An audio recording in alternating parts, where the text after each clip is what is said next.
Hello, hope you guys are doing well.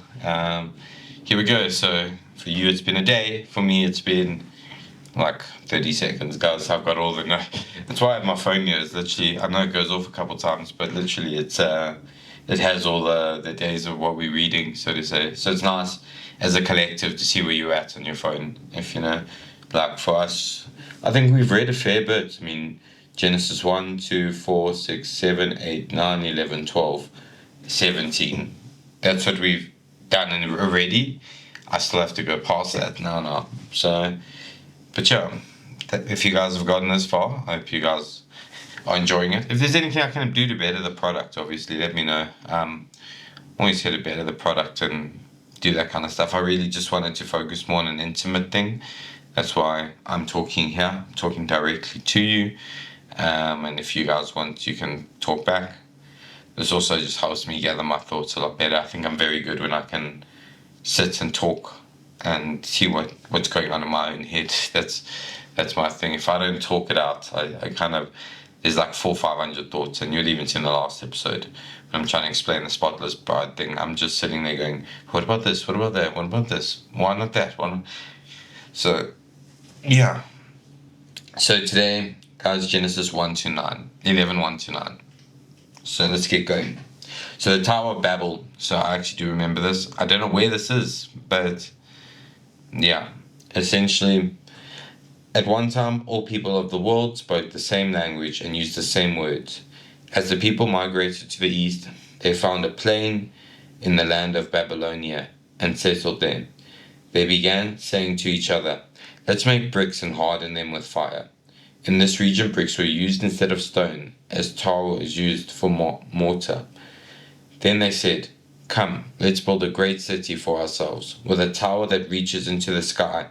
This will make us famous and keep us from being scattered all over the world." But the Lord came down at the city and the tower and the people were building. "Look," he said, "the people are united, and they all speak the same language. After this, nothing they set out to do will be impossible for them. Come, let's go down and confuse the people with different languages, then they won't be able to understand each other." In that way, the Lord scattered them all over the world, and they stopped building the city. That is why the city was called Babel, because that is where the Lord would confuse the people with different languages. In this way, he scattered them all over the world.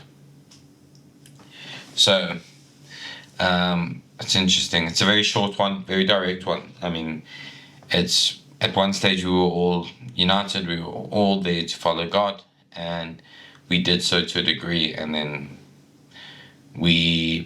our motives changed, our mindset changed. Instead of praising God and thanking God for everything that we've done, everything we've gone through, everything that He's helped us with, we then decided to start doing things for ourselves. And once we started doing things for ourselves, that's where God decided maybe there should be a bit of a divide here then. So I think it must have been a punishment in the sense of everything was good, everything was easy, but then all that started happening is we started praising ourselves and doing everything what we wanted to do, thinking that it was all on us, and that's when God was like, no.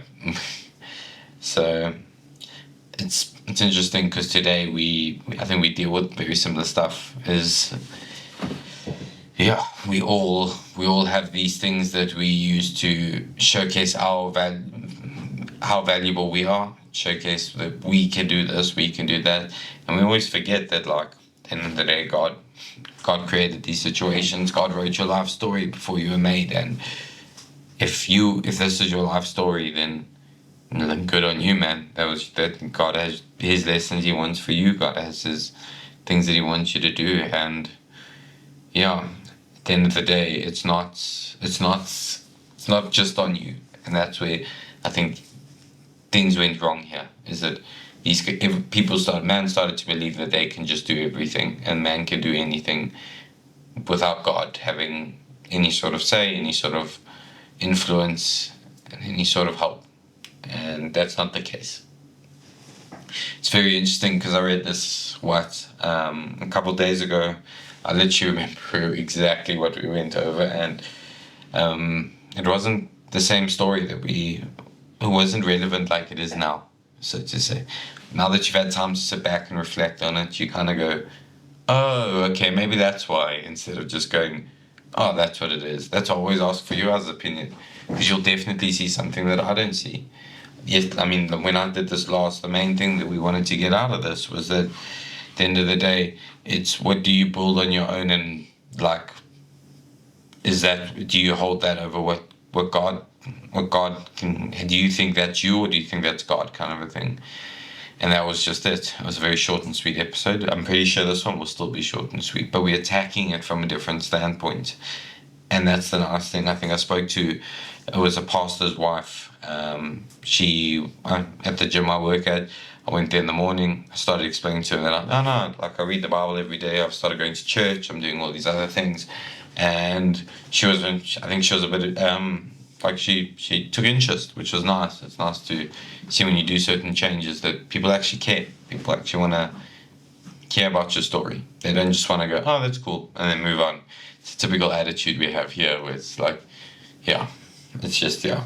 So anyway, so she sits and she goes, and then basically I told her that like I started, and then like I told you guys is that I essentially got to a certain point, but then because I moved and a lot of things came up, I stopped doing it, and I've actually restarted it now.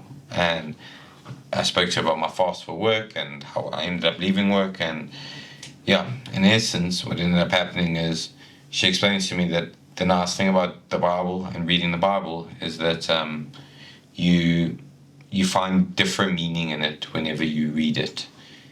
The same verse doesn't have the same feeling, doesn't have the same intended message that it had the first time you read it.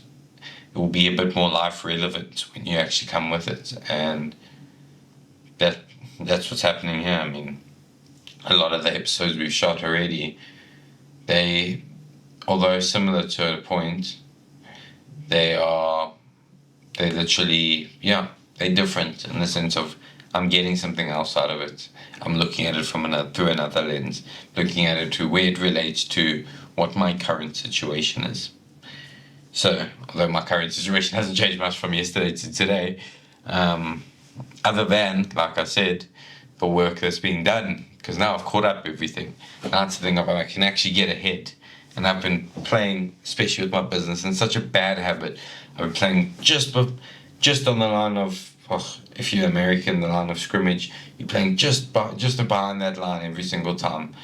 From any other place that doesn't do it, the middle point or the bare minimum, you are sitting on that bare minimum, and as it moves forward, you're moving forward, and that it's not a way to handle business. It's always be 10 steps ahead. So the nice thing is today is dedicated to getting 2 or 3 steps ahead, and then what happens the next day? Then we can go even further. We can do another 2-3 steps ahead, and I'm 6 steps ahead or 5 steps because I'll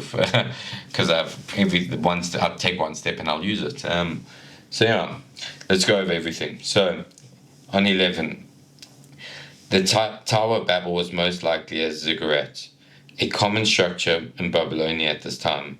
Most often built as temples, ziggurats look like pyramids with steps or ramps leading up the sides.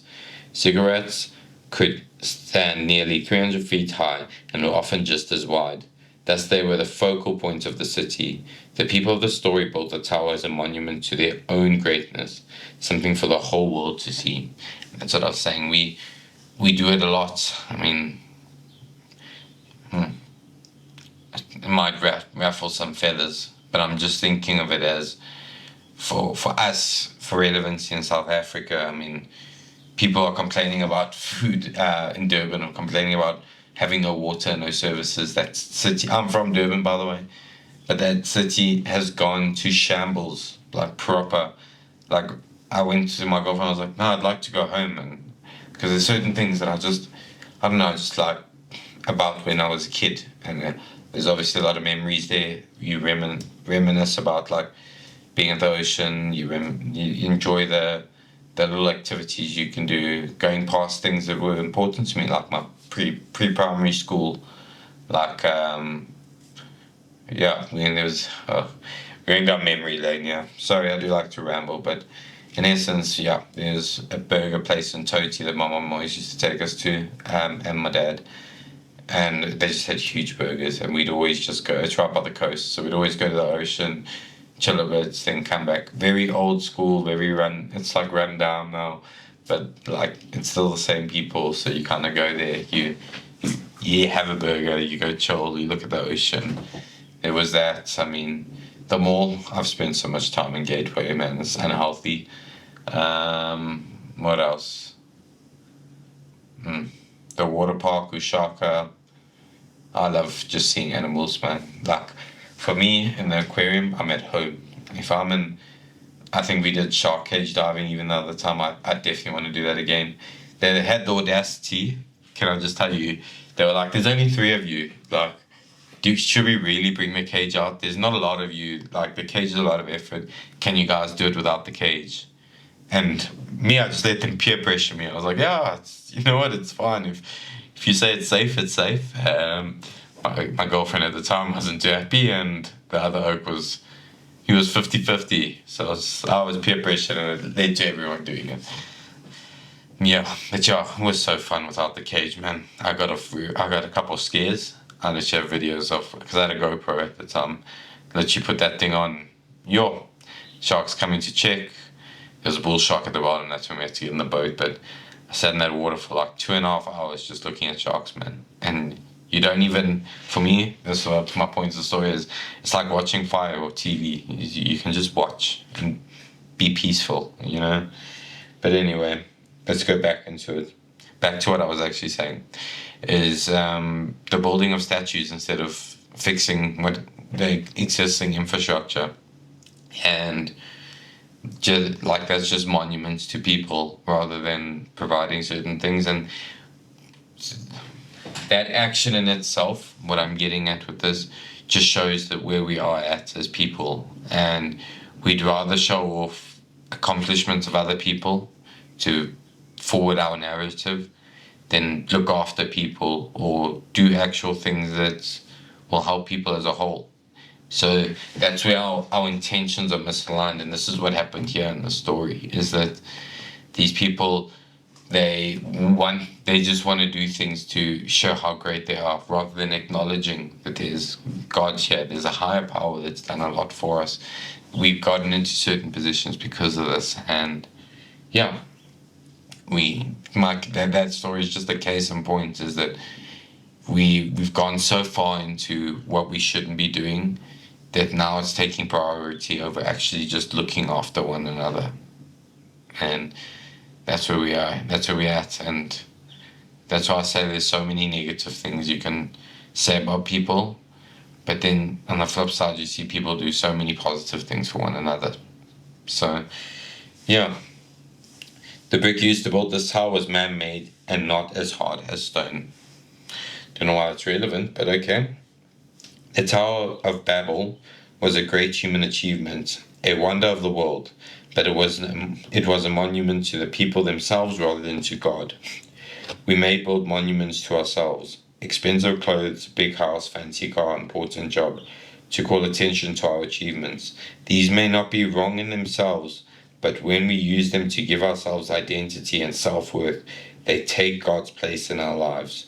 We are free to develop in many areas, but we are not free to think we have replaced God. What towers have you built in your life? And in the last episode, I think I read this now and I see where I went a bit wrong. The last episode, for me, I didn't know what were my towers, what takes over my identity. And I think I've shown it already with the business and stuff like that. That's taken over my identity. It takes over who I am, how I behave, what I'm trying to do. And while intentions are good, because I needed to actually do well, I needed to afford things, I needed to just live. Like I said, I'm not rolling in it by any stretch of the imagination, and I'm coming to a stage in my life where I thought I'd have a lot of things sorted, and I think I've got 2 out of 20 things in that list. And yeah, for me, that's where the tower comes. And it's been such a constant message that I don't think I've actually listened to when people have told me this.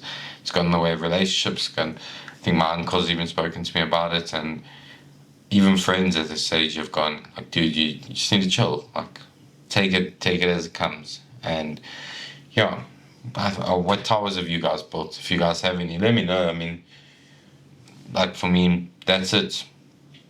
Like I said in another episode, I don't have much to really claim, but yeah, I think that takes over everything that I've built so far. It's not a thing of like thanking God. It's become a thing of like, this is what I've done.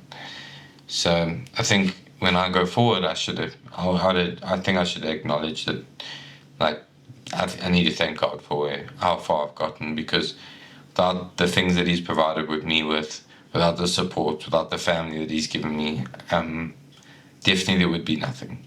And I'm always the first person to say that, like, I was never born into this like poor household, or like these immediate struggles that a lot of other families would deal with. I can never claim that. And it's always funny because celebrities try to claim it all the time. But, and then when you dig deeper, you're like, listen, yeah, you guys weren't struggling. You guys don't know what the word struggle is.